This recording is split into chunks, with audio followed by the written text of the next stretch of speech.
हरीश मंच पर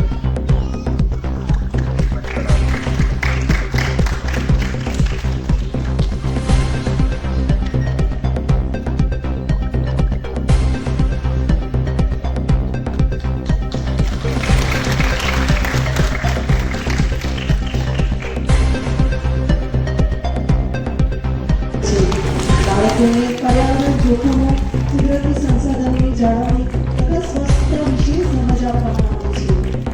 તેઓ ઈચ્છે છે કે પૃથ્વી વધારે લીલીછમ અને શહેરો વધારે સ્વચ્છ બને. એમણે table tennis youth national table tennis championship જીતેલી છે, જેની અંદર તેમણે બ્રોન્ઝ મેડલ મેળવેલો છે. અનેક રાષ્ટ્રીય અને આંતરરાષ્ટ્રીય સ્તરની ચેમ્પિયનશિપમાં તેમણે સુવર્ણ અને બ્રોન્ઝ મેડલ્સ. શ્રી કુલદીપસિંહ ગ્રામીણ સમાજને ડેરી વ્યવસાય માટેનું વાતાવરણ પૂરું પાડે છે. તેઓ પ્રકૃતિ પ્રેમી, માતૃભૂમિના સેવક અને દેશપ્રેમી માણસ છે. જોરદાર તાળીઓથી તેમને વધારવા જોઈએ. તે એક ઉત્તમ ઉદાહરણ પૂરું પાડે છે. તેઓ સંતાનની માતા બાબા સાથે અન્ય સિદ્ધિઓ પ્રાપ્ત કરે છે, આપવામાં મદદ કરે છે. તેઓ શિવણ શીખવાનો વર્ગો પણ ચલાવે છે. અત્યાર સુધીમાં કુલ 6,000 મહિલાને શિવણ તાલીમ અપાવેલી છે અને 100 શિવણ મફત મશીનો આપેલા છે.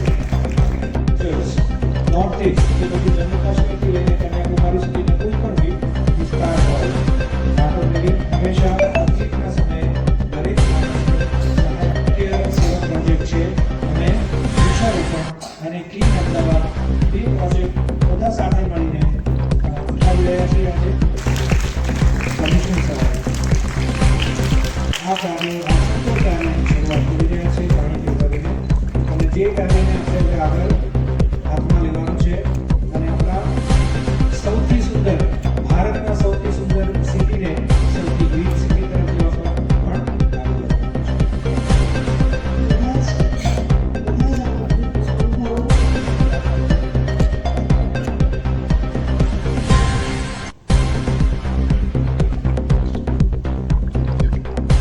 હમણાં શરૂ કરીએ છીએ વેજલપુર હિડન હિલ્સ.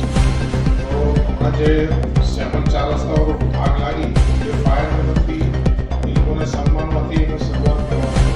કોઈ સારા સ્પીકર હોય, સારા ટ્રાફિક સ્પીકર હોય, એ કોઈ એટલે એવા પ્રકારના ઘણા બધા લોકોને જીવન સરળ બનતું. આવા લોકોને જ્યારે જ્યારે સમય આવે ત્યારે સન્માન મળે, બહુ જ નાના લોકો એવું હમણાં આ રવિવારથી અમે કરી રહ્યા છીએ. પ્रणब तुषार पंचाल એસટીસી ગુજરાત કંપની મૂકી છે. અચ્છા, આજનો કાર્યક્રમનો મુખ્ય ઉદ્દેશ શું અને કેટલા લોકોને કઈ કેટેગરીને એવોર્ડ આપવામાં? આજે જે પ્રોગ્રામ હતો જેનું નામ છે અનસંગ એવરીડે હીરો, એમાં આપણા ઘણા બધા એવા લોકો છે જે સેવા કરે છે, જેને કોઈ જ ઉદ્દેશ આશા નથી કે મને આમાંથી એવોર્ડ મળે કે મને કોઈ આમાંથી રેકગ્નિશન મળે, પણ તે છતાં એ લોકો કંઈ ને કંઈ સેવા કરતા રહે છે, કોઈ પણ ઈચ્છા અને અપેક્ષા વગર.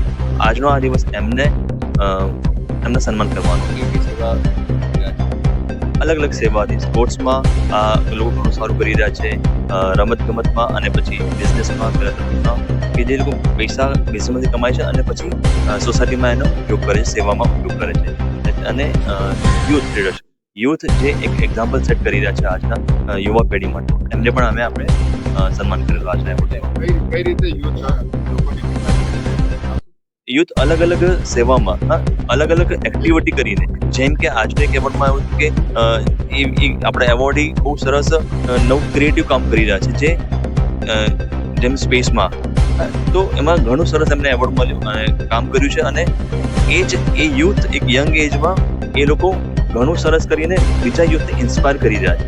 તો આ એમના આર્ટ ઓફ લિવિંગ સંસ્થા 45 યર્સથી ચાલી રહી છે, અને એના જ ઉદ્દેશમાં આપણે આજે આ એક અનસંગ હીરો એવોર્ડનું સેરેમની પ્રોગ્રામ કરેલો. આજે અમદાવાદમાં ટાગોરબાઈ હોલમાં આ પ્રોગ્રામ થયો, જેમાં 8 એવોર્ડીઝને એવોર્ડ આપવામાં આવ્યા, જેમાં 3 અમદાવાદના હતા, 2 ગાંધીનગર, 2 સુરેન્દ્રનગર અને 1 Mehsana. I'm the founder of Om Space Rocket and Exploration Private Limited. हमने अभी रिसेंटली गुजरात का पहला साउंडिंग रॉकेट लॉन्च किया है जो कि एक गुजरात के लिए बहुत बड़ी बात है। आज मुझे एक यूथ प्रोफेशनल और यूथ लीडरशिप के कैटेगरी में आर्ट ऑफ लिविंग के थ्रू एक ऑनर दिया गया है। I am very happy for that. और we are making India's first reusable launch vehicle for small satellite and nano satellite. तो हम यहाँ गुजरात में एक रॉकेट फैक्ट्री बना रहे हैं, जहाँ से हम रॉकेट जो है स्पेस में लेके जाएंगे और ज़्यादा से ज़्यादा सैटेलाइट को स्पेस में लेके जाएंगे। Thank you.